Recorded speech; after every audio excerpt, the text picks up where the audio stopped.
E eu queria chamar o Cacá para vir para cá então, com muita alegria. Pedir para você recebê-lo com um aplauso.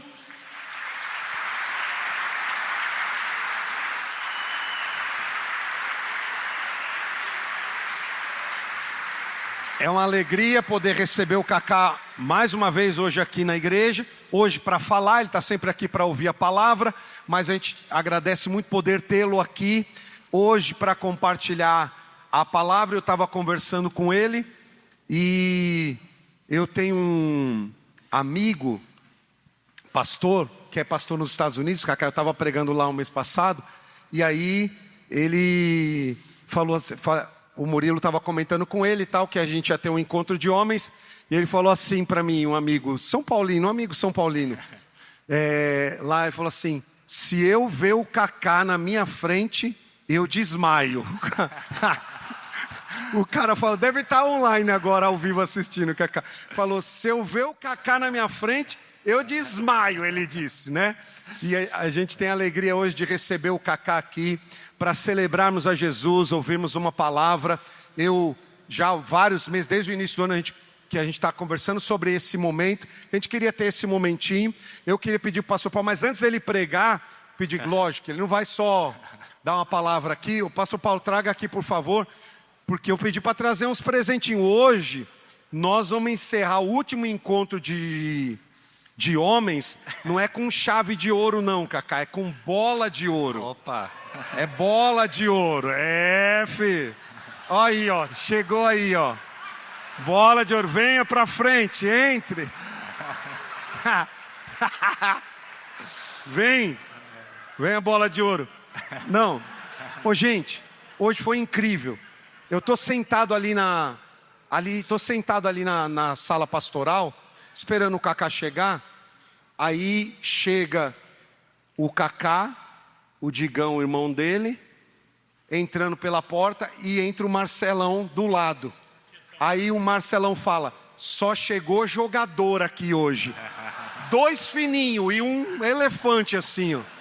Falei, pelo amor de Deus. Aliás, deixa eu também aproveitar, saudar, cumprimentar o Digão, tá aqui, o irmão do Cacá também. Digão, fica em pé, por favor, aí, pro povo ver você. Deixa eles se verem, tá lá o Digão. Dá um aplauso pelo Digão também.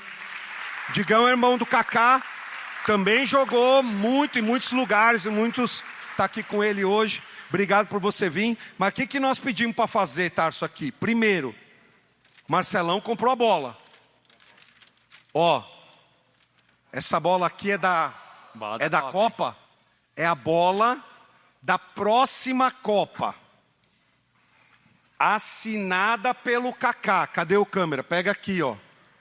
Assinada pelo Cacá, já assinou lá na sala a bola aqui, tá? Próxima Copa, assinada pelo Cacá, 2 bolas, assinadas pelo Cacá. Ele estava no leilão do Ronaldo essa semana, estava no leilão do Ronaldo. Quarta-feira. Quarta-feira, olha aí, ó. Nós vamos fazer um leilão não, o Cacá vai... Cacá, mostra como é que faz. Isso. Cacá, mostra a sua habilidade. Você não, Cacá, você pode.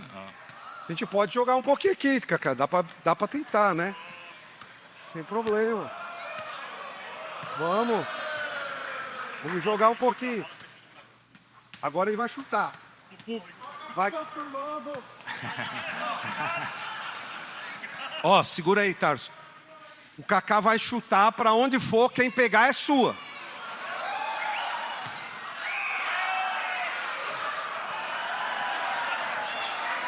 Agora pra cá! Aê! Sem se matar, irmãos. Ó, agora esse aqui. Ó. Essa aqui eu vou pedir pro Cacá fazer na hora agora, ó. Isso aqui é a camisa aqui da Igreja Família. A camisa ficou top, essa camisa aqui da Igreja Família. Cacá, ó, Cacá, como ficou bonita. Bonita, hein? Bonita, né? Ele vai assinar aqui para dar de presente. Quer pôr na mesa ali, Cacau? Só estica pra mim.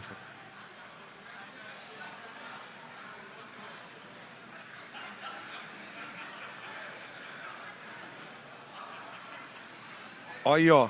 Essa aqui do Kaká é o seguinte. Ele já está assinando essa aqui para já avisar também que não vai dar para assinar, ficar assinando camisa no final aqui, porque até o final do mundo, né? Porque ele tem compromisso, não vai dar, tá? Então já é um aviso, né? Também já. Agora essa aqui, em vez de jogar, vamos fazer o seguinte. Quem veio, não, ó. Quem veio, ó, palmeirense, não pode, com essas camisas não pode na igreja. Já aviso. Já aviso que não pode. Ó, não pode com essas camisas na igreja. Pode, é pecado, meu filho. Que é isso? Tô brincando, é brincadeira. Não, essa aqui nós vamos dar de presente. Quem veio de mais longe? Calma. Não vai dar de ser. Da onde você veio? De São Paulo, não, estou falando de mais longe. Você veio aqui do lado. Minas, não, Minas onde? Ó, já aproveita, dá um soquinho aí na mão do Kaká agora. Mais longe.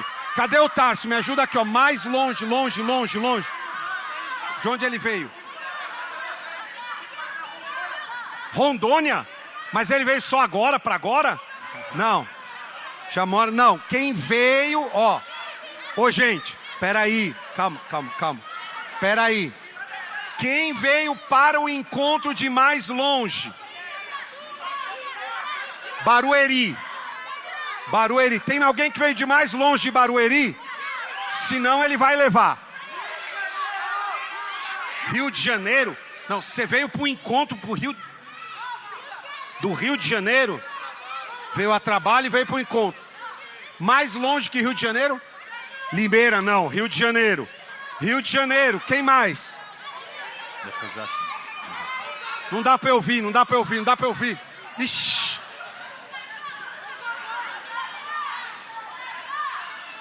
Campinas, não, mas ali já tem um do Rio já. Rio é mais longe que Campinas. Osasco está perto. Cadê o Rio de Janeiro? Um aplauso pro Rio de Janeiro. Tá precisando também lá no Rio. Pronto.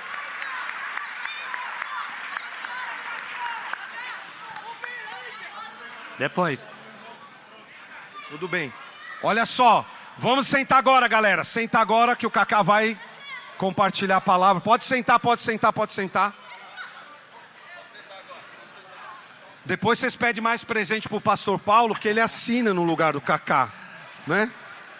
Aí ele assina e dá. Mas antes de mais nada, eu quero agradecer então de coração, Kaká, sua presença aqui hoje. Obrigado pelo seu carinho, pela sua disponibilidade de compartilhar aqui a palavra conosco. A gente convidou o Kaká para compartilhar a palavra essa noite aqui. E podemos estar juntos. Todo mundo conhece o Kaká, não preciso fazer a apresentação. Mas a gente reconhece essa bênção e o favor de Deus na vida dele. Então dá mais um aplauso pela vida dele, por favor. Fique à vontade, você sabe que a casa é sua.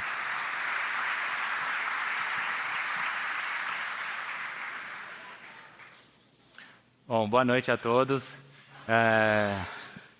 Uma alegria estar aqui hoje com vocês, agradecer ao pastor Eduardo e à igreja pelo convite. A gente já frequenta aqui há quase um ano, e aí a gente vem tentando marcar esse encontro, mas Deus sabe todas as coisas e o tempo certo para isso acontecer, e deu certo nesse período agora de encerramento, né? Hoje é o encerramento do encontro de homens. Então, queria compartilhar com vocês um pouco da minha caminhada, né, com Deus, daquilo que Deus tem feito na minha vida. E isso mistura muito com a minha parte profissional. E aí a gente vai passar um tempinho aqui juntos e eu vou contar para vocês um pouquinho dessa história. Mas antes disso eu queria orar para a gente começar, para que a gente busque aí sempre um direcionamento de Deus. Amém? Senhor, meu Deus e Pai, muito obrigado por esse dia, por essa oportunidade, Senhor, de estarmos aqui.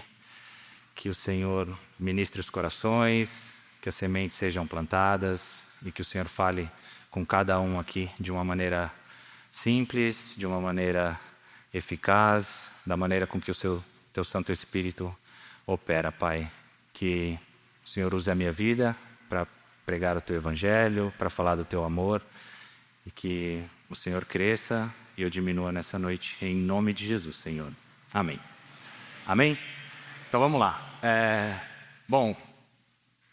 Eu chamei essa palavra hoje de o poder da presença de Deus. Acho que isso aqui é um pouco redundante, né, para aqueles que entendem um pouco da palavra de Deus. A presença de Deus em nós realmente é um grande diferencial. Mas eu quis chamar um pouco a atenção a isso, porque eu acho que a gente às vezes não dá o devido valor ao que é a presença de Deus na minha vida. Isso eu estou falando por experiência própria, e vocês vão ver um pouco aqui do que eu gostaria de falar e compartilhar com vocês.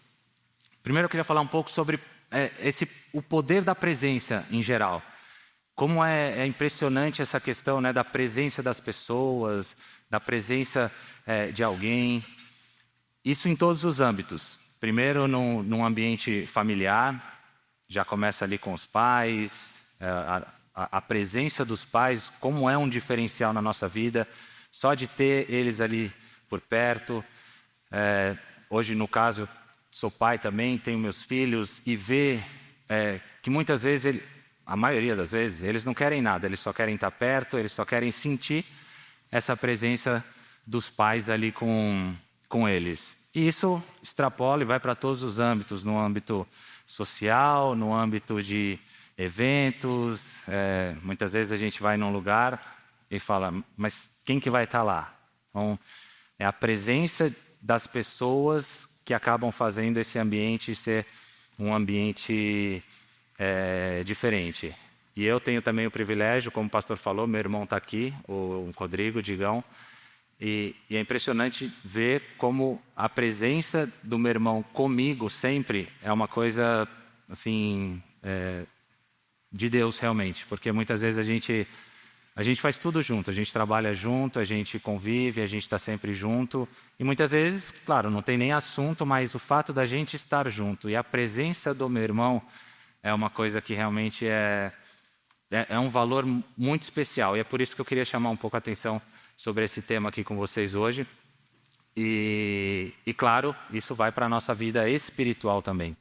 E aí entra a presença de Deus em nós, que é o grande diferencial, que é aquilo que realmente faz toda a diferença nas nossas vidas. Essa semana eu ouvi uma frase que eu achei muito legal e até coloquei aqui para compartilhar com vocês, que a saudade é a ausência da presença.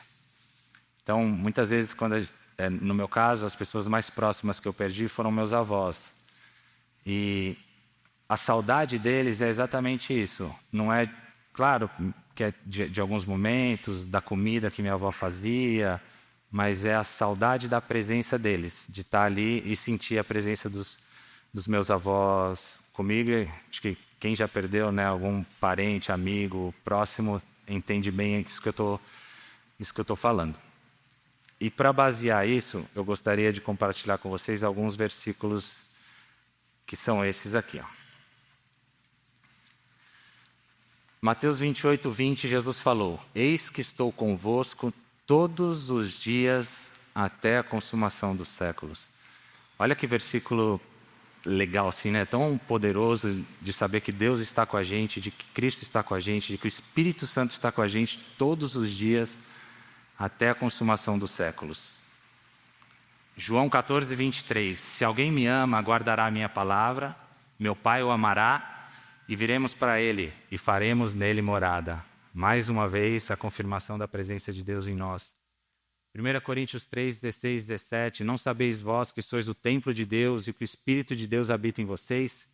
Se alguém destruir o templo de Deus, Deus o destruirá, porque o templo de Deus, que sois vós, é santo. Então, aqui um pouco dos versículos bíblicos para dar fundamento, né, aquilo que eu estou falando para vocês, desse poder da presença de Deus, desse diferencial que tem nas nossas vidas. E eu queria, a presença de Deus em nós, ela nos enche de várias maneiras. E eu queria compartilhar com vocês 5 dessas experiências que fizeram muita diferença na minha vida. E a primeira delas é essa, que a presença de Deus nos traz paz. Eu nasci em Brasília, no dia 22 de abril, no dia do descobrimento do Brasil. E morei em Brasília até os 4 anos. Com 4 anos eu mudei, fui morar em Cuiabá, morei dos 4 aos 7 e cheguei em São Paulo com 7 anos. Essas mudanças todas, porque meu pai é engenheiro civil, trabalhava numa empresa e ele ia para essas cidades abrindo filiais. Cheguei em São Paulo com 7 anos, aos 12 comecei a jogar nas categorias de base do São Paulo. Na época existiam 4 categorias, sub-13, 15, 17 e o sub-20. Passei por todas essas categorias e cheguei até o sub-20. No sub-20 eu tive uma experiência muito forte com Deus.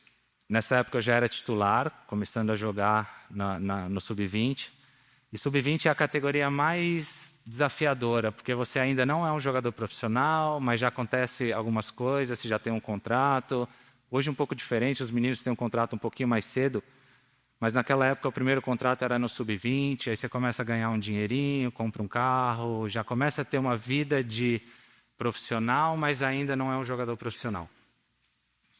E no meu primeiro ano como sub-20, eu vinha treinando, vinha jogando, estava de titular e tomei 3 cartões amarelos, fiquei suspenso um jogo e fui para a casa dos meus avós paternos, que era em Caldas Novas. Quem conhece aqui, eu não sei se alguém conhece Caldas Novas, mas é muito famosa pelas águas termais, pelos clubes que tem ali.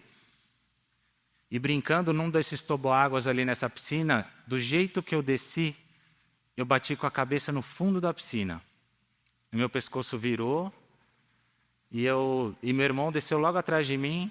Aí quando ele desceu, eu olhei para ele e falei, putz, bati a cabeça no fundo da piscina, está doendo. Aí ele passou a mão assim na minha cabeça, estava sangrando. Aí fui para o pronto-socorro, tomei uns pontos na cabeça e fiz uma radiografia, não deu nada, isso era um domingo. Voltamos para São Paulo, treinei na segunda-feira, treinei na terça-feira, na quarta-feira uma dor no pescoço assim muito forte, não conseguia treinar direito, não conseguia fazer nada. Aí fui até o departamento médico do clube, conversei com o médico, expliquei um pouco do que tinha acontecido e ele falou, vamos repetir os exames. Aí fui para o hospital, refiz os exames. Aí o médico que refez os exames me chamou na sala e começou a fazer umas perguntas um pouco estranhas para mim. Falou, você está bem? Você sente tontura? Você está sentindo algum formigamento nas mãos?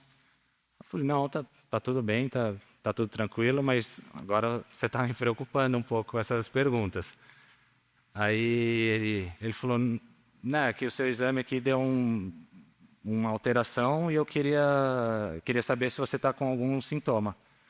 Aí a primeira pergunta para ele foi, doutor, legal, mas quando é que eu posso voltar? Eu posso voltar a treinar amanhã? Posso voltar a jogar?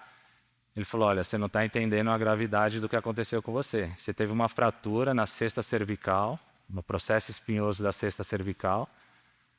Hoje não é um dia muito de questionar, é um dia de agradecer, porque na maioria desses casos, a pessoa não volta a andar. Aí eu entendi um pouco mais aquilo que tinha acontecido, a gravidade desse acidente, e isso foi em outubro de 2000. Essa é uma reportagem que saiu em setembro de 97. O São Paulo fez um trabalho com alguns atletas de desenvolvimento, e a chamada era assim, São Paulo prepara Kaká para o século XXI. Na época, claro, muito feliz com a reportagem e tudo mais, mas ela tem um sentido profético muito legal para mim, que depois fui entender só lá na frente. Como eu estou falando para vocês, nesse ano de 2000, eu era um jogador do primeiro ano de sub-20, já estava naquele processo de sobe ou não para o profissional. Só que no ano de 2020, ainda não era século XXI. Ano de 2020 ainda era século XX. Enfim, machuquei o pescoço, fiquei 3 meses com colete cervical, isso foi outubro, novembro, dezembro.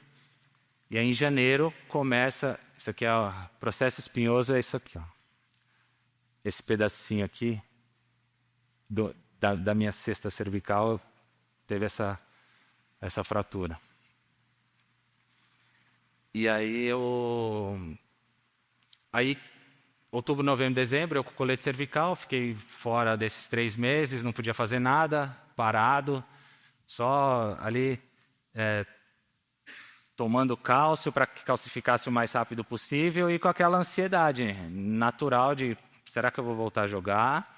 Em quais condições eu vou voltar a jogar? Será que eu vou conseguir ter o mesmo desempenho? E é aí que eu chamei, né, esse primeiro ponto de a presença de Deus nos traz paz, porque era ao mesmo tempo que eu tinha toda essa ansiedade, eu tinha 18 anos na época, tinha toda essa ansiedade, essa dúvida de não saber o que ia acontecer, eu sentia uma paz muito grande. Mas não de que ia dar certo, não de que eu ia ser um jogador profissional, nada disso. Era uma paz assim de uma tranquilidade. E você fala, mas como que pode, né? Tá falando que estava ansioso e ao mesmo tempo tinha uma paz. A Bíblia fala de uma paz que excede todo entendimento. Então, não consigo explicar para vocês. Porque ela excede realmente todo entendimento. E eu tinha essa paz. E eu fiquei esses 3 meses sem jogar, sem poder fazer aquilo que eu mais amava, tentando me recuperar. Em janeiro de 2001, eu volto a jogar, volto a treinar, e aí já em outra situação. No banco de reservas do Sub-20, tinha perdido minha posição. E aqui, em janeiro, quem entende um pouco mais do futebol, em janeiro tem um torneio muito legal que é a Copa São Paulo Sub-20, que é para os jogadores da cidade. E começou nesse período de janeiro, e simultaneamente começou também do profissional o torneio Rio-São Paulo. E aí é um período que o São Paulo estava montando o time profissional, alguns jogadores saindo, outros chegando, e aí ficava naquela de completar o time profissional com alguns atletas do Sub-20. Um desses jogos do profissional, o treinador ligou para o treinador do Sub-20 e falou, olha, eu preciso de 2 jogadores para completar o time aqui, que a gente vai ter um jogo importante no Rio, contra o Fluminense, e eu preciso de 2 atletas. O treinador falou, olha, o meu capitão é o meu meia, e eu gostaria de ter ele aqui nesse jogo. Sei que ele vai ter outras oportunidades, mas para a gente é um jogo importante também. E aí eu gostaria de manter ele. Vou mandar um dos atacantes titulares, e o meia eu vou mandar o reserva. Quem que era o reserva? Eu. Sim, uma alegria imensa quando bateram lá na minha porta e falaram, ó, arruma suas coisas, a gente estava concentrado para o jogo do Sub-20, arruma suas coisas que você vai jogar, que você foi convocado para jogar no profissional. Não entendia nada, não sabia, assim, eu estou aqui no banco de reservas dos juniores e o cara está me chamando para ir jogar para completar o time do profissional. E fui jogar, fui para esse jogo, não entrei, só fui convocado, fiquei ali viajando com o time profissional, realizando um sonho de estar ali naquele ambiente, viajando, concentrado, o jogo, o estádio, todo esse ambiente que envolve o futebol. E as coisas foram acontecendo simultaneamente. Copa São Paulo com esses jogos do torneio Rio-São Paulo. E aí eu fiz a minha estreia no profissional, fiz meu primeiro gol como profissional. E o São Paulo chegou na final do Rio-São Paulo. Eu ainda no banco de reservas ali, né, tentando ganhar meu espaço. Aí já não voltava mais para o Sub-20, já ficava no profissional. E no jogo da final, no Morumbi, a gente estava perdendo de 1-0. E aí o treinador me chama, faltando uns 20 minutos para acabar o jogo. Ele olha para o banco, me chama para eu entrar. E aí eu vou deixar aqui o Globo Esporte contar o que aconteceu para vocês, né? Aos 18 anos, chegou à equipe principal do São Paulo. Semana passada foi eleito pelos internautas o 3º jogador mais bonito do Brasil. E ainda levou o título do torneio São Paulo, marcando 2 gols na finalíssima. Já sabe quem é? Kaká, um garoto de 18 anos, profissional só há 2 meses, entrou assustado no segundo tempo. Foi um lance meio esquisito, né? Que eu tropecei, caí, a torcida pega um pouco no pé, mas levantei e parti para outra. Partiu para ser o herói do título. O primeiro gol. Foi o gol, né, que deu início à reação, né? Então foi um gol muito importante. O segundo gol foi um momento mágico, né? E o França meteu uma bola ali que me deixou mano a mano com o zagueiro. Aí eu falei, ali eu tenho que ir para cima, né? Fui para cima do zagueiro e só tirei do vaga. Kaká chegou ao Morumbi há 10 anos. Ele tinha o talento, o São Paulo, o laboratório.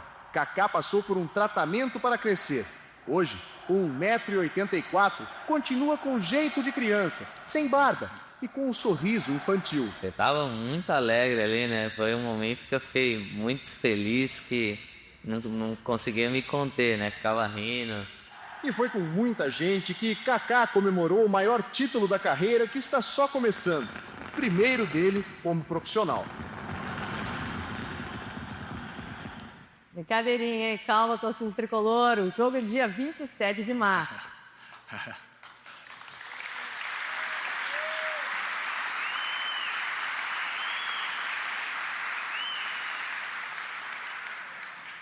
Eu mostro esse vídeo para os meus filhos. Meu filho mais velho, ele fala: pai, muito legal o vídeo, mas por que você falava assim? Nossa. É muito bom, o filho é muito bom. E assim foi minha estreia no profissional. Então, aconteceram esses fatos. Aquilo me deu essa paz. De novo, eu não sabia o que ia acontecer. Não tive nenhuma profecia, nada assim. Só tinha essa certeza e essa paz no meu coração de que o Senhor estava comigo e a presença dEle era suficiente. E aí tem esse versículo que eu queria terminar essa primeira parte, que fala: deixo-vos a paz, a minha paz vos dou. Não dou como o mundo a dá. Não se turbe o vosso coração, nem se atemorize. Então essa é a paz que Deus nos dá.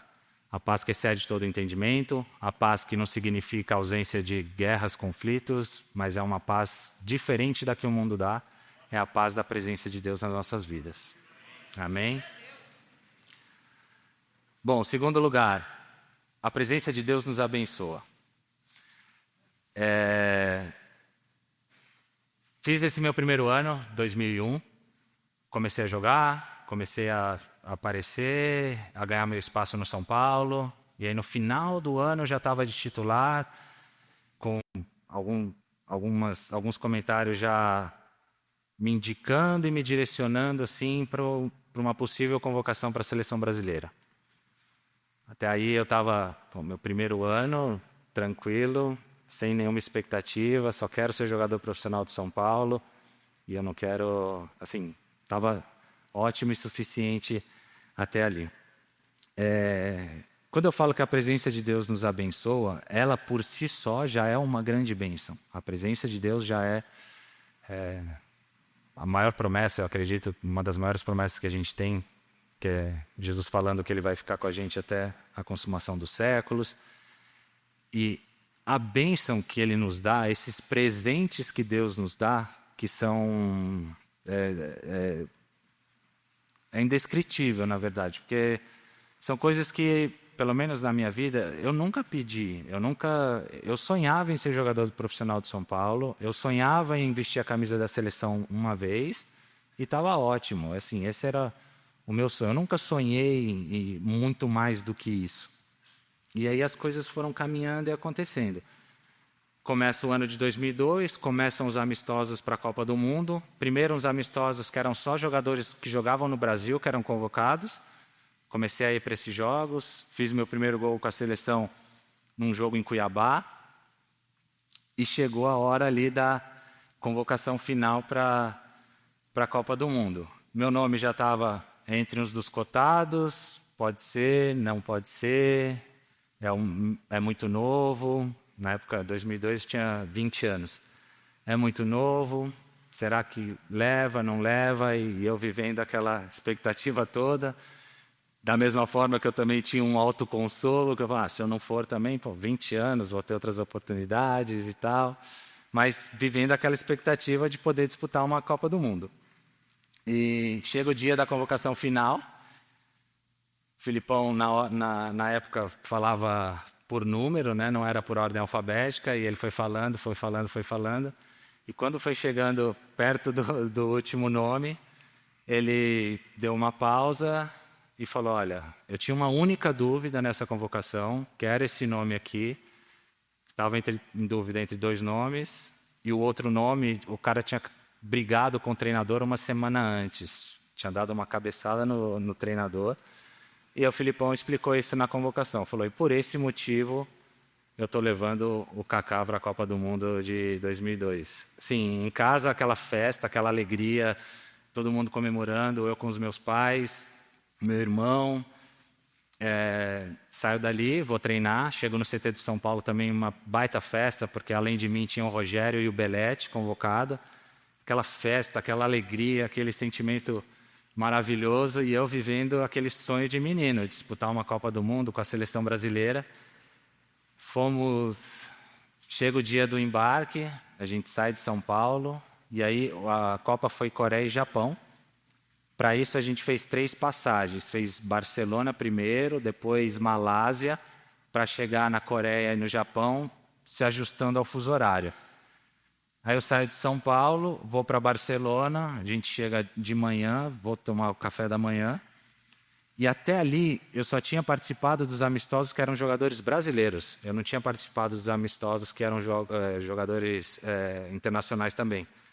Aí eu sentadinho ali no café da manhã, e aí de repente começa a descer, né, os caras. Aí vem Ronaldo, Rivaldo, Ronaldinho, Roberto Carlos, Cafu, Lúcio, Edmilson. E eu sentado ali, eu falava, cara, eu estava jogando videogame com esses caras aí até ontem, agora eu estou aqui sentado na mesa com esse privilégio de tê-los aqui. Essa é o que eu falo da presença de Deus nos abençoando. Eu nunca imaginei que isso podia acontecer. Assim, nunca, nos meus melhores sonhos, imaginar que aquilo estava acontecendo comigo. Aí dali a gente foi para a Malásia, fizemos um estágio ali, e aí começa a Copa do Mundo na Coreia, no Japão. A gente ganhando, aquela expectativa, chegou um pouco desacreditado, mas vai ganhando corpo, vai ganhando ânimo. Os 2 primeiros jogos ganhou, no terceiro jogo o Filipão pôde fazer umas mudanças, é onde eu faço minha estreia em Copa do Mundo, jogo 23 minutos no terceiro jogo contra a Costa Rica.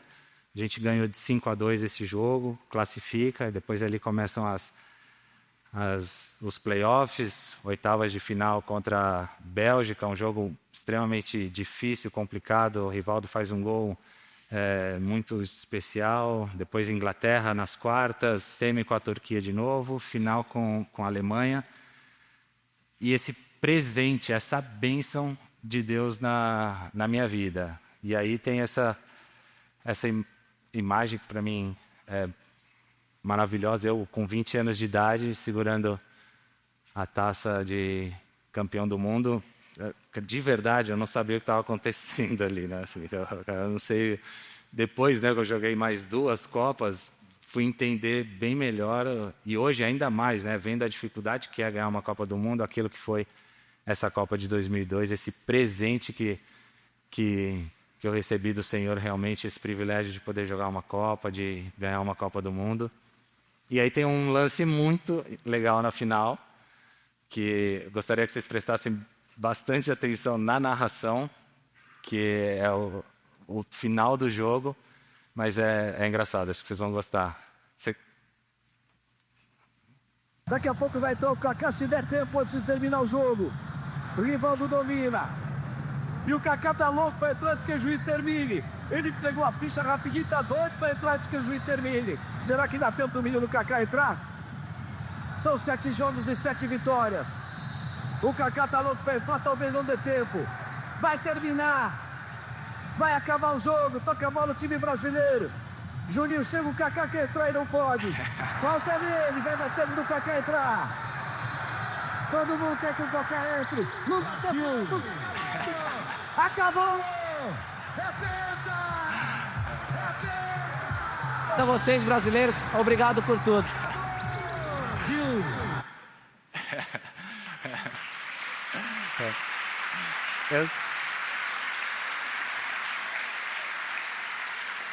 Eu queria muito entrar, mas acho que o Galvão queria mais do que eu entrasse nesse jogo.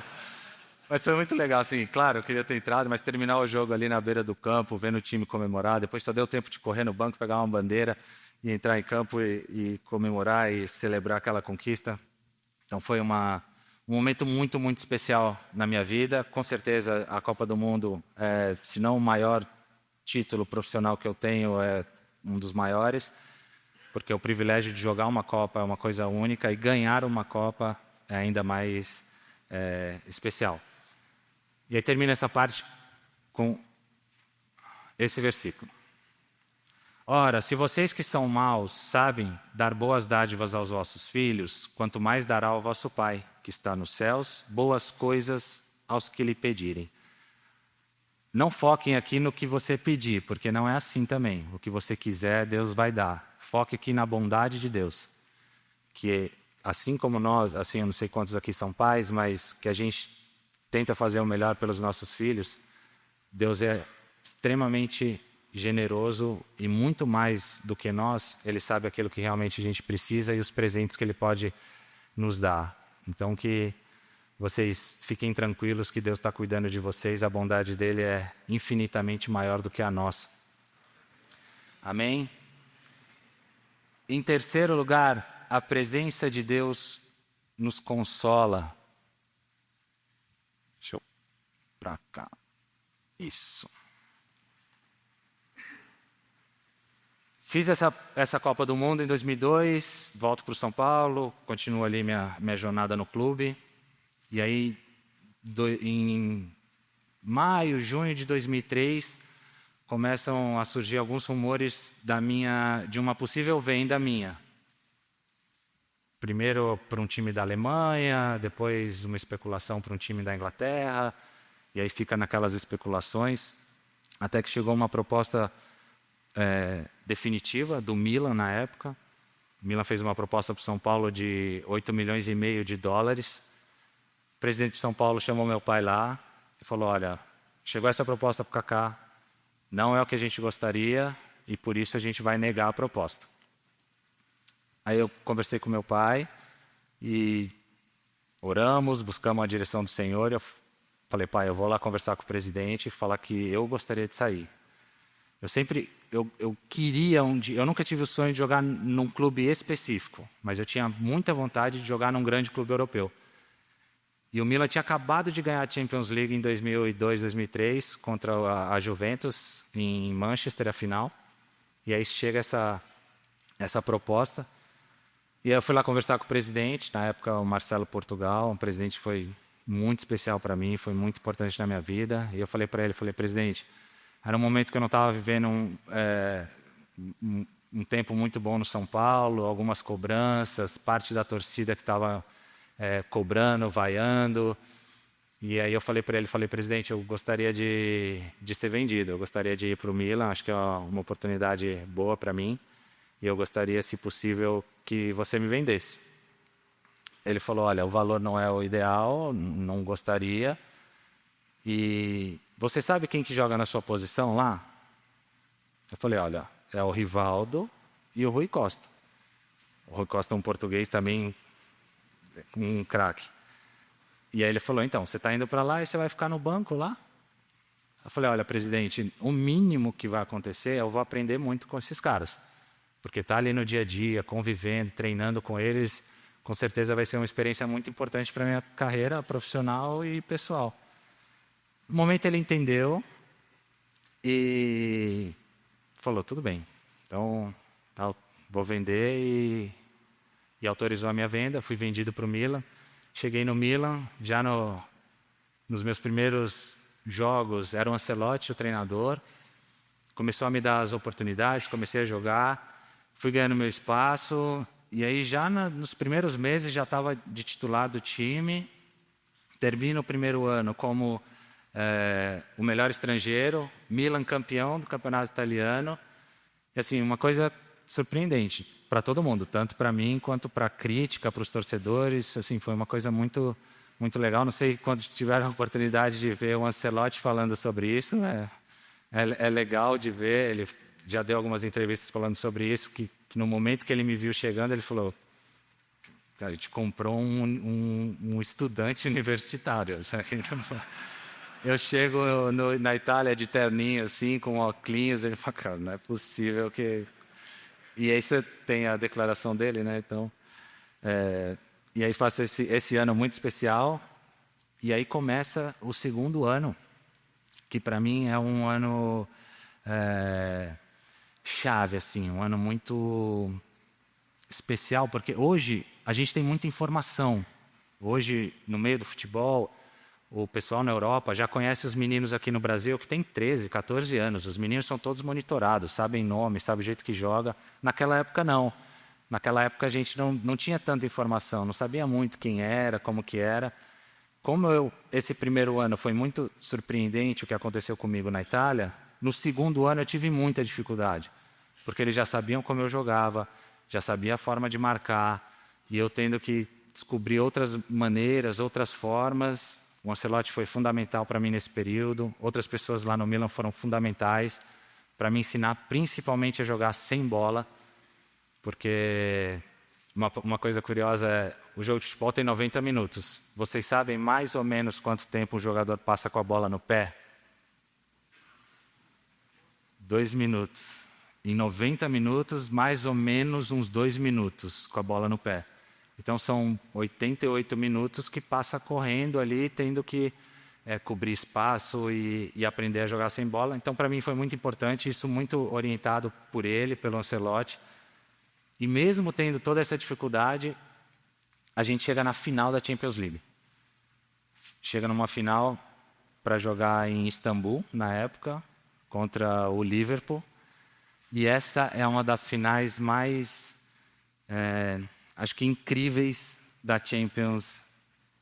Claro que tem outras, mas essa acho que é com certeza uma das 3 maiores e mais incríveis do que aconteceu.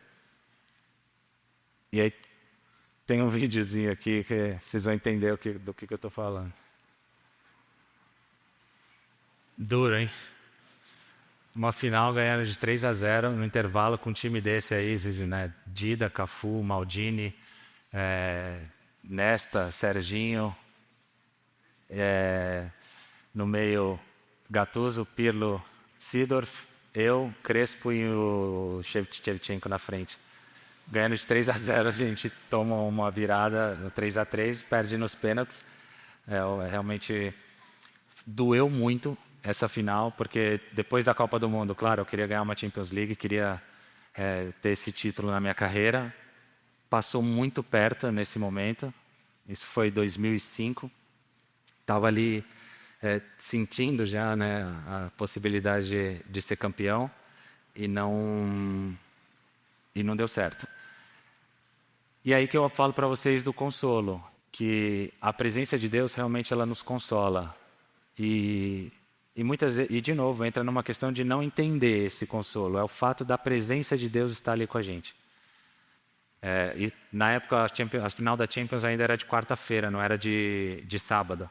No final de semana, a gente já tinha um jogo contra a Udinese, que a gente estava brigando ainda pelo título do italiano.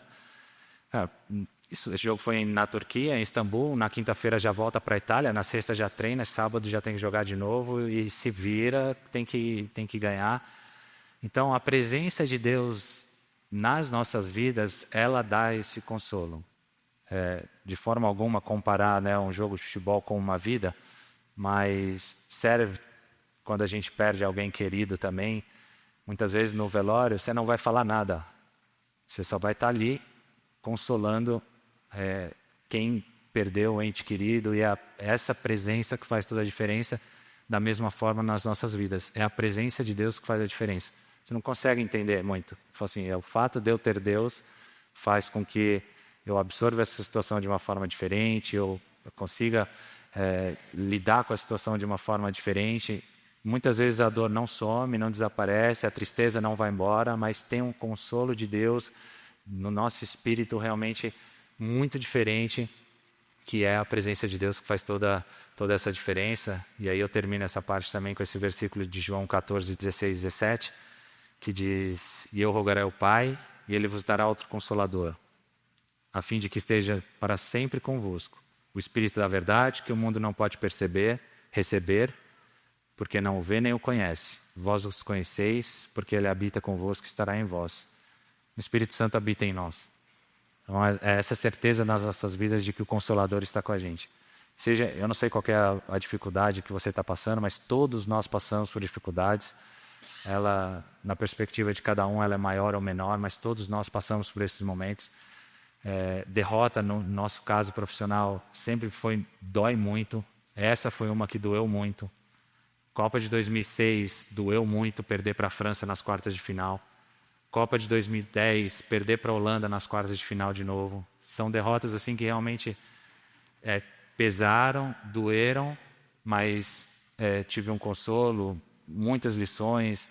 Aprendi muito com esse jogo, no sentido de que a gente não controla o resultado. Muitos discursos motivacionais vai lá, sai, ganha, faz, não sei o quê. É legal por aquele momento, dá uma motivada, mas a única coisa que a gente não tem controle é o resultado, seja no futebol ou qualquer área da nossa vida, profissional, pessoal, o resultado a gente não controla, não controla. Esse jogo me ensinou muito isso. Eu falei a escalação para vocês, uma das melhores defesas da história do futebol. Em 6 minutos a gente tomou 3 gols. Assim, não dava muito para explicar. O que a gente fez de errado aqui? Você pode pegar detalhes, um lance ou outro, podia ter feito melhor aqui ou ali. Mas entrou numa área, e nossas vidas todas têm uma área, que é uma área cinzenta, que a gente não controla. Na minha vida, eu tenho certeza, é o agir de Deus ali, mas para o mundo tem a sorte, tem o acaso, tem uma série de coisas que fica nessa zona cinzenta. A gente semeia, a gente rega, a gente prepara a terra, faz tudo o que tem que fazer, mas o fruto final não está nas suas mãos, não está nas nossas mãos.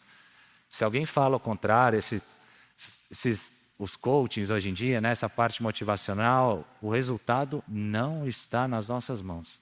O máximo que a gente pode fazer é aumentar as nossas chances de dar certo.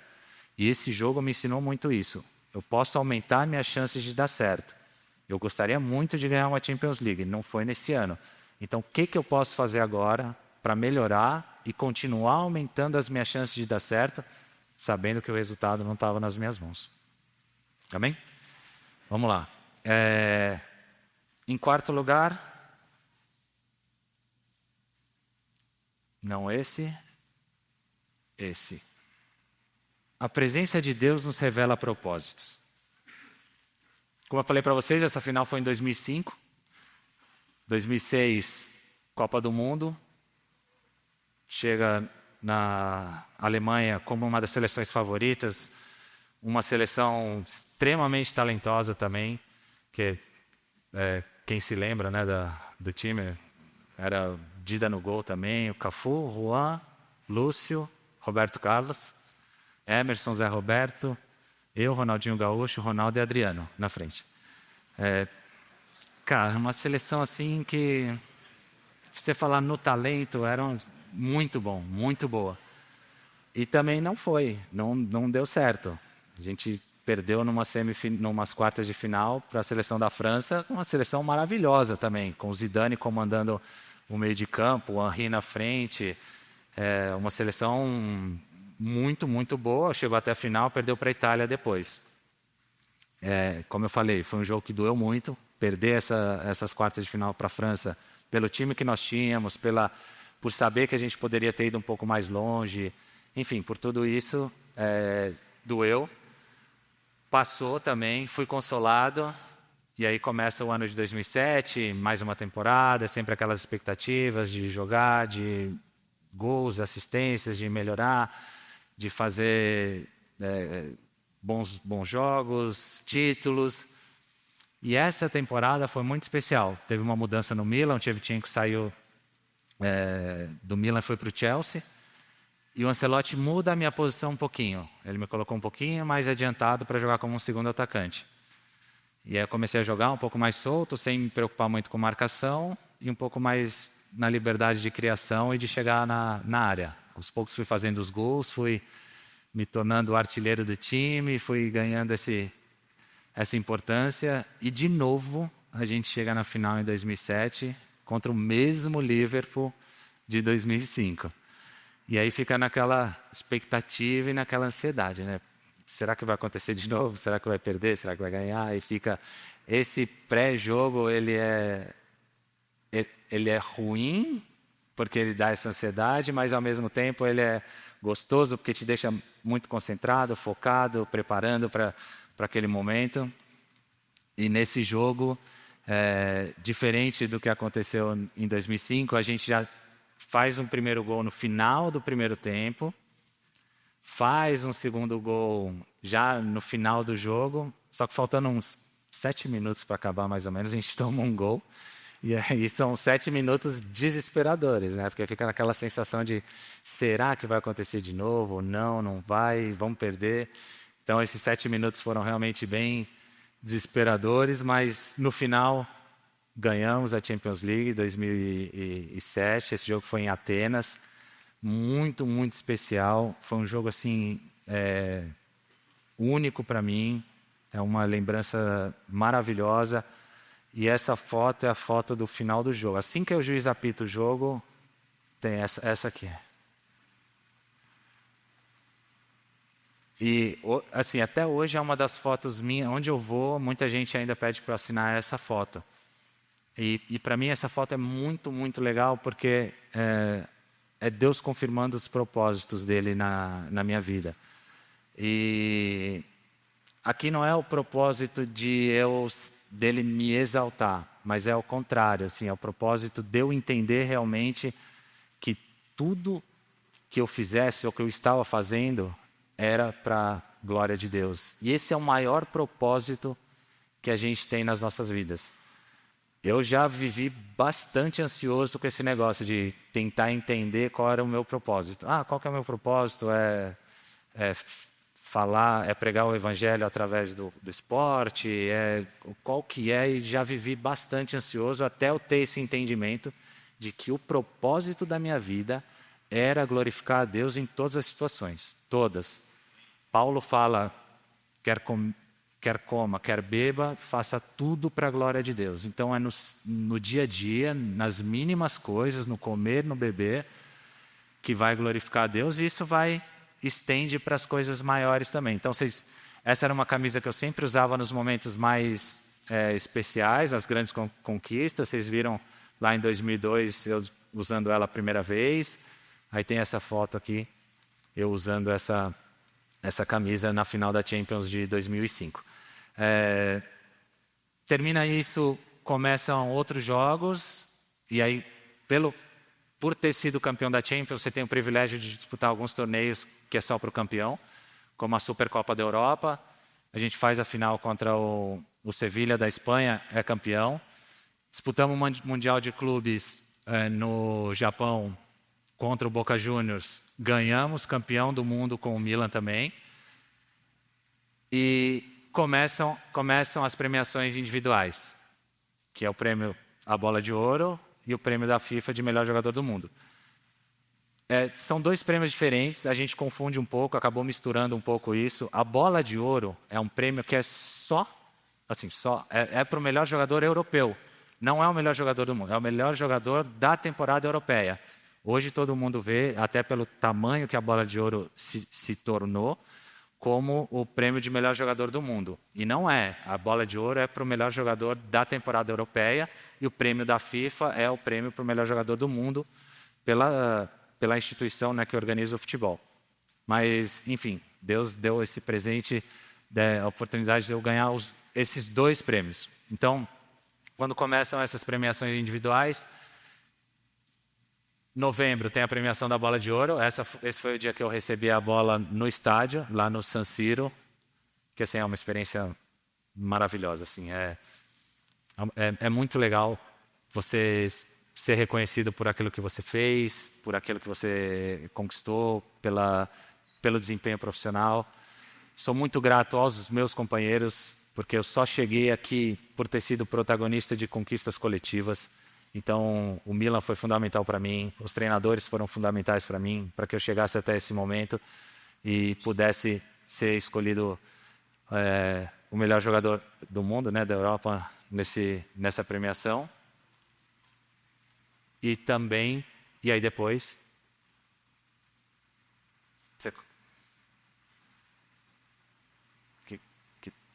Senhoras e senhores, o campeão do melhor jogador da FIFA de 2007, desta cerimônia aqui em Zurich, é Kaká.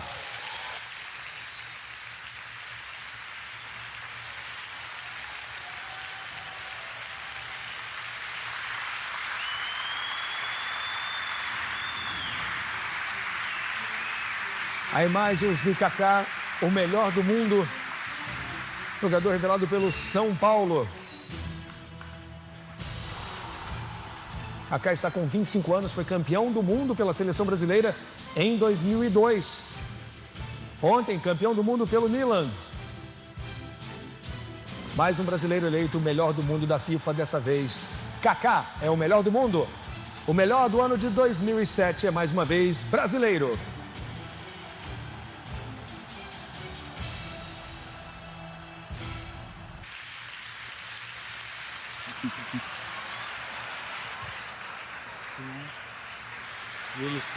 Esta noite é uma noite muito especial para mim.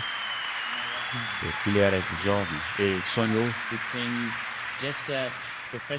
apenas de tornar-me um profissional no São Paulo e jogar na seleção brasileira. Apenas isso. Porém, a Bíblia diz que Deus tem mais do que nós podemos pensar ou querer. E isso foi o que aconteceu com a minha vida. Muito obrigado.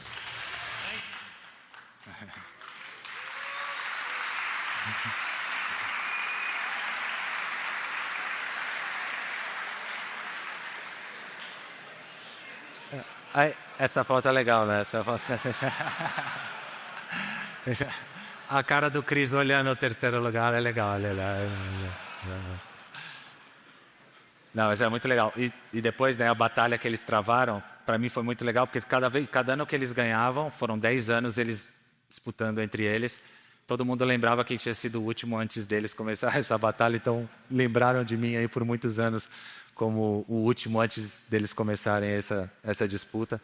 E realmente, em todos os momentos, né, seja no final da Champions, seja aqui no discurso de receber o prêmio, das mãos do Pelé, assim, uma imagem para mim realmente muito, muito especial. Sou muito grato a Deus por isso, porque ali você tem o presidente da FIFA, tem o Pelé, o melhor jogador de todos os tempos, tem o Cris e o Messi, eu recebendo o prêmio. Realmente, assim, é uma coisa que, para mim, é muito mais, como eu falei no discurso lá, é muito maior daquilo que eu pude pensar ou imaginar. Mas a Bíblia fala que Deus prepara isso para aqueles que o amam. Então, são os presentes, são as bênçãos de Deus para as nossas vidas, mas que Ele possa, né, que a presença de Deus possa fortalecer em vocês o real propósito da vida de vocês.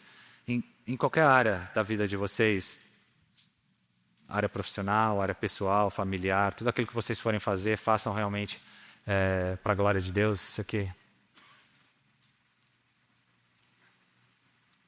A todos que são chamados pelo meu nome, eu os criei para a minha glória, eu os formei e também eu os fiz. E aqui o versículo que eu falei para vocês de Coríntios 10:31, que é Paulo falando: portanto, quer comais, quer bebais, ou façais qualquer outra coisa, fazei tudo para a glória de Deus. Então, esse é o real propósito da nossa vida. E aí, quando a gente tem a presença de Deus em nós, a gente sente isso realmente. Que tudo aquilo que a gente faz, seja ser pai, seja ser um trabalhador, seja qualquer área que você for atuar, que você faça realmente o que for fazer para a glória de Deus. Quinto e último, a presença de Deus afirma a nossa verdadeira identidade. Fiquei em 2007 no Milan, 2008, 2009 fui vendido do Milan para o Real Madrid. Cheguei na época como a terceira maior negociação da história. Lá tinha o Zidane em primeiro, Cris em segundo e eu em terceiro. Numa grande expectativa de todo mundo, da minha parte, da parte do Real Madrid, da imprensa, dos torcedores, da crítica, enfim, uma expectativa muito grande com a minha chegada, não só com a minha chegada, porque foi formado um time muito bom naquela época também. Nesse ano chega eu, Cristiano, Benzema e o Xabi Alonso, na mesma transferência. Começa a primeira temporada, eu titular, comecei jogando, comecei bem, fazendo meus gols, fazendo as minhas jogadas. E do meio para o final da temporada, meu rendimento diminui um pouco e eu tenho uma lesão na coxa. Fico fora do final da temporada e fico e não termino. A gente termina em segundo, atrás do Barcelona. Dali termino a temporada com essa lesão, já emendo uma Copa do Mundo, que foi a Copa do Mundo da África. Eu me apresento antes na seleção para terminar meu período de recuperação, para já começar a preparação. Recupero, vou para a Copa, tem ali a derrota para a Holanda, e no final da Copa faço um exame no joelho e tenho que operar para fazer uma cirurgia de cartilagem que demora 6 meses para recuperar. Nisso tem uma troca de treinador no Real Madrid, sai o Pellegrini, chega o Mourinho, super solícito quando ele chegou, me chamou, bateu um papo, expliquei para ele que eu tinha que fazer aquela cirurgia, ele explicou que ele estava esperando a minha volta. Passo esses 6 meses machucados e volto no começo de 2011, mais ou menos, volto a jogar. Aí volto naquela situação do jogador lesionado, sem confiança, tentando ganhar meu espaço. E aí começa a travar essa batalha muito forte comigo, com o clube, no sentido de a expectativa é muito grande de todo mundo, eu me cobrando muito com relação a isso, torcida, imprensa, e vivendo aquela situação, tentando mostrar para o treinador também que eu poderia ter mais oportunidades, que eu poderia ter uma continuidade maior de jogos, mas ao mesmo tempo também sempre muito correto, muito profissional, muito íntegro. Vocês nunca me viram falando mal de treinador, nunca me viram falando mal de clube, e essa realmente é uma das... Fico feliz de ter uma ótima relação com todos os clubes onde eu passei, exatamente porque eu fui tendo esse entendimento da minha identidade em Cristo, qual que era, e dos propósitos de Deus que Ele foi tendo na minha vida. E aí esses anos de Real Madrid, foram 4 anos de Real Madrid, eu na minha cabeça assim, muito certo de que eu ia dar certo lá da forma que eu pensava que era o dar certo, né? Que era ganhar títulos, ganhar a Champions League, ser o melhor jogador do mundo lá no clube. E não aconteceu nada disso, nada disso. Então, para mim foi um momento bem difícil, porque eu tive uma crise de identidade muito grande. Eu saio de uma situação onde eu era o melhor jogador do mundo, como uma das melhores contratações do Milan, e me torno uma das piores contratações do Real Madrid. Se vocês, depois, por curiosidade, entrarem no Google aí, colocam aí as piores contratações do Real, vocês vão ver lá, meu nome é um dos primeiros, junto com o do Hazard. Mas se você entrar na do Milan também, você vai ver meu nome como um dos primeiros, como uma das melhores contratações do Milan. E eu ficava naquela, quem que eu sou? Eu sou o melhor jogador do mundo, ou eu sou uma das piores contratações de um dos melhores clubes do mundo? E esse período foi bem desafiador. Foi bem difícil para mim. Esse foi o dia da minha apresentação, que é um dos momentos no Real. Essas eram as capas dos jornais que saíam lá na Espanha. Real Madrid deixa as coisas claras para o Kaká. Você é banco de reservas, procura um time. O Madrid fala para o Kaká, vai embora. O clube diz ao atleta que ele pode procurar um clube, pode sair. Kaká tem um problema de pubalgia e vai ter que tratar isso a vida inteira. Cara, é muito difícil levantar de manhã e pegar um jornal e ver seu rosto estampado com essas notícias. Assim, doía bastante. Foi um período bem difícil, foi um período desafiador. Ao mesmo tempo, hoje, eu tenho muito entendimento de que esse período foi fundamental para a minha vida, que eu tinha que passar por aquilo ali.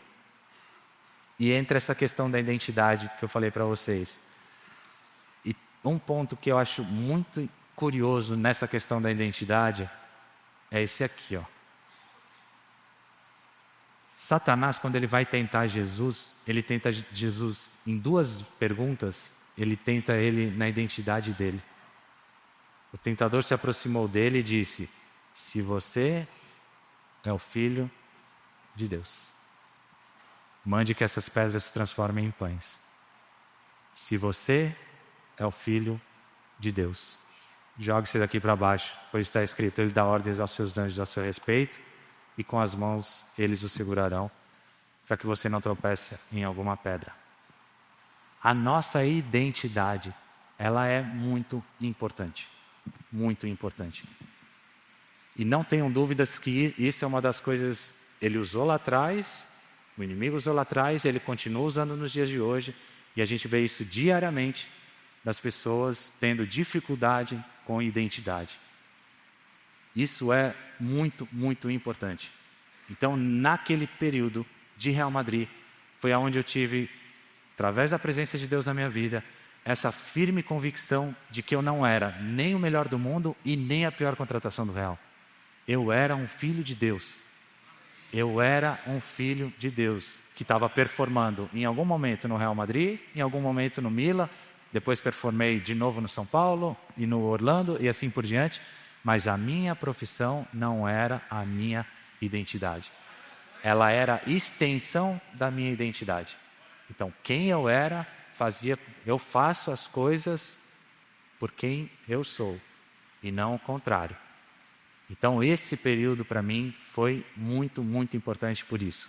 Então, hoje, até no meu perfil lá no Instagram, a primeira coisa que vocês leem lá do perfil é Filho de Deus. Essa identidade, para mim, já passei pela fase de ser testado, o diabo testa com frequência, mas essa não sai mais. E a filiação, ela é muito legal, porque se passar uma criança aqui e eu perguntar quem que é, o pastor Eduardo, se ele conhecer, ele vai falar, esse aí é o João, filho de alguém. Em algum momento da nossa vida, ela muda, principalmente na nossa parte de adulto. Você fala, quem que é aquele ali? E a gente transfere provavelmente para o trabalho do cara. Provavelmente, quem que é aquele ali? Ah, é o doutor tal, é o advogado tal. Então, essa questão da filiação é muito importante. Tenham isso em mente, que a nossa identidade e reconhecer quem nós somos em Jesus é muito importante para as nossas vidas. Porque tudo aquilo que você vai fazer depois é fruto dessa certeza, dessa identidade. Então, por que eu trato bem a minha esposa? Porque eu sei que eu sou um filho de Deus e eu tenho uma orientação do Senhor para tratar a minha esposa da forma que Cristo trata a igreja. Por que eu trato bem os meus filhos? Porque eu tenho uma orientação para educá-los nos caminhos do Senhor e ser um pai amoroso. Então, todas as minhas atitudes passam a ser atitudes após a minha certeza e a minha convicção da identidade que eu tenho em Cristo. E é por isso que o diabo testa tanto a identidade. Ele testa tanto, e eu não preciso nem falar, né? A gente vê isso diariamente nessa dúvida e nessas questões de eu não sei quem eu sou. Isso é muito perigoso. Isso é muito perigoso. Então, que a presença do Senhor fortaleça em vocês a identidade de vocês. Que a presença de Deus, ela vai contar e falar para vocês quem vocês são. Que vocês são um filho amado do Senhor, que Ele cuida de vocês nos mínimos detalhes.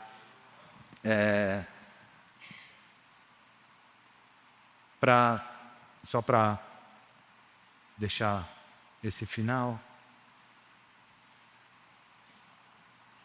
Contudo, os que os receberam, aos que creram em seu nome, deu-lhes o direito de se tornarem filhos de Deus, os quais não nasceram por descendência natural, nem pela vontade da carne, nem pela vontade de algum homem, mas nasceram de Deus.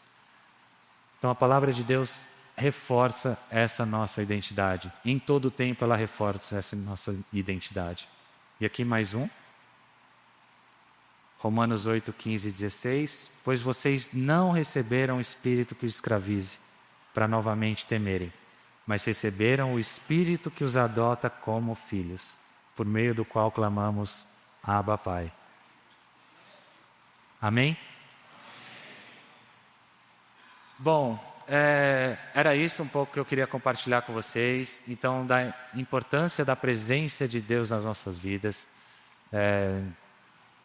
Eu compartilhei com vocês aqui 5 características que eu aprendi, que foram importantíssimas para mim, que eu carrego hoje em todas as áreas da minha vida, da importância da presença de Deus nas nossas vidas. Então, hoje aqui é um encontro de homens. O homem de Deus valoriza a presença de Deus na vida. O homem de Deus, ele tem e entende essa importância. Assim, é um privilégio que eu vivi na minha vida profissional. Os clubes onde eu joguei, os jogadores com quem eu convivi, os treinadores que eu tive, os prêmios que eu ganhei. É muito legal, é muito legal.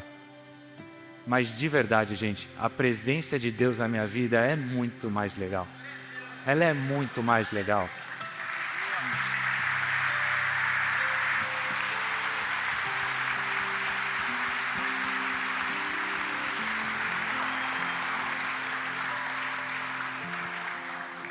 Porque só Ele sabe dos meus dias tristes, dos dias ali de Real Madrid que eu ia para o treino chorando, orando, assim, não tinha força para ir treinar e não queria ir treinar, mas era a presença de Deus que me guiava, que me dava força, que falava, vai, faz o que é certo, não é o que é bom, faz o que é certo, seja correto.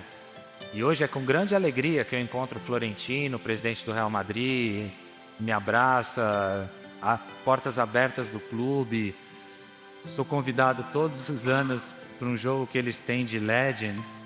E uma vez, por curiosidade, eu perguntei para eles, eu falei, olha, vocês me considerarem um Legends do futebol, até entendo, mas Legends do Real Madrid, por quê?